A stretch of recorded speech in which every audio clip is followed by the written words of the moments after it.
It's June 2020, my phone is buzzing and the TV's on. I look to my roommate as we prepare our signs.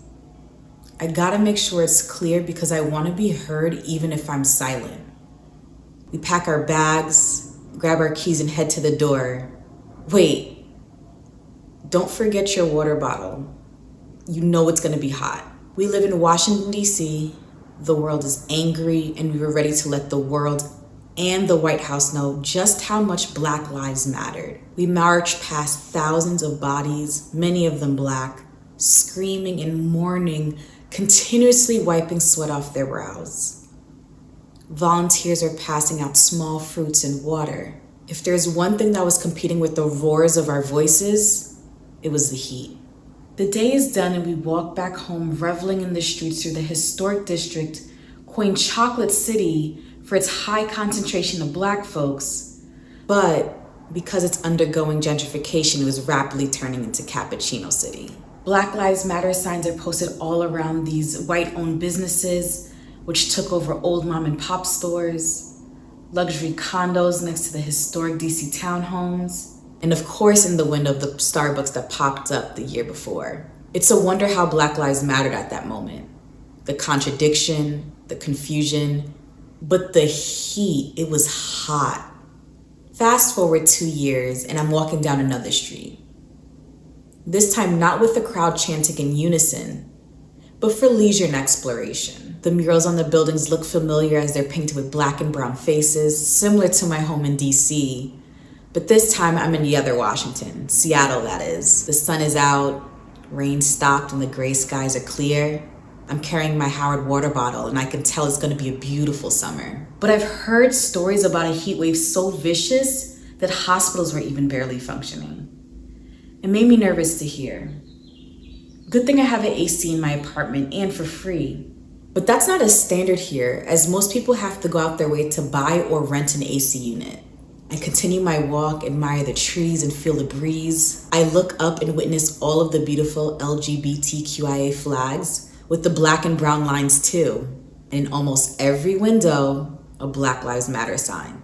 But I can count on my hands how many Black people I've walked past, and I've been walking for a mile.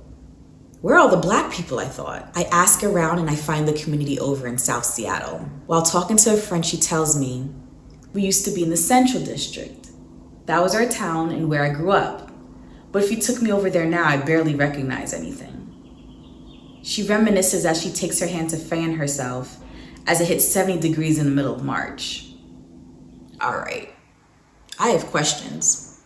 I need to do more research, I thought. As the third fastest gentrifying city behind Washington, D.C. and Portland, Oregon, Seattle sits at a very interesting juncture.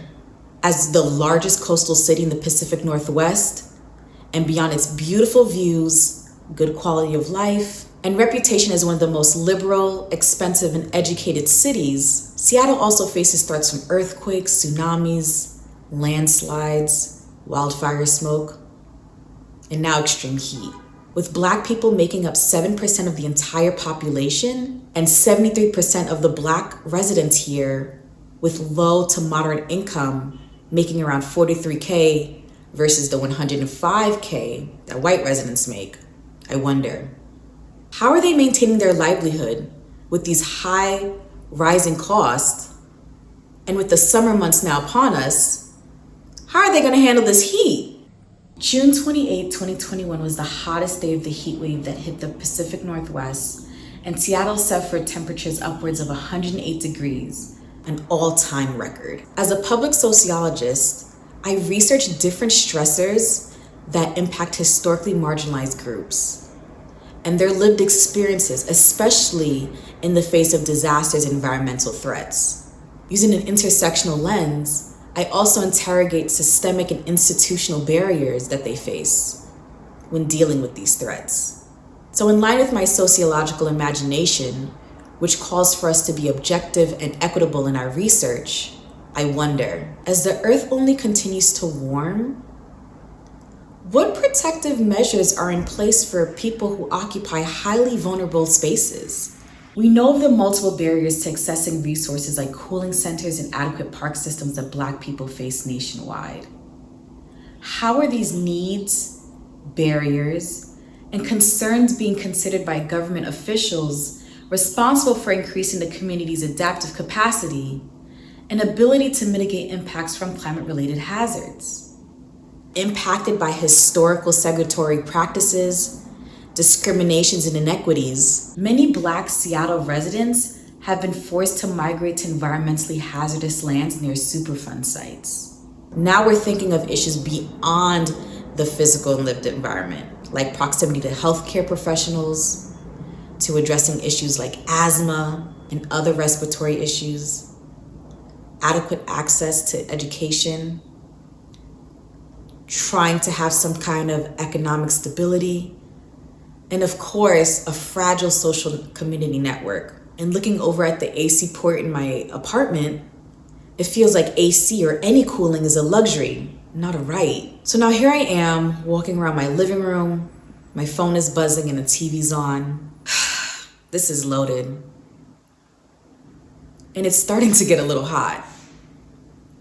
And so I tell these stories and I ask others to tell their stories to remind us that environmental justice is social justice, and that historically marginalized groups like the BIPOC community, LGBTQIA, women, children, elderly, immigrants, those experiencing homelessness, those whose language isn't English as their first language, they need to be heard, even if they're quiet, but especially if we're silenced.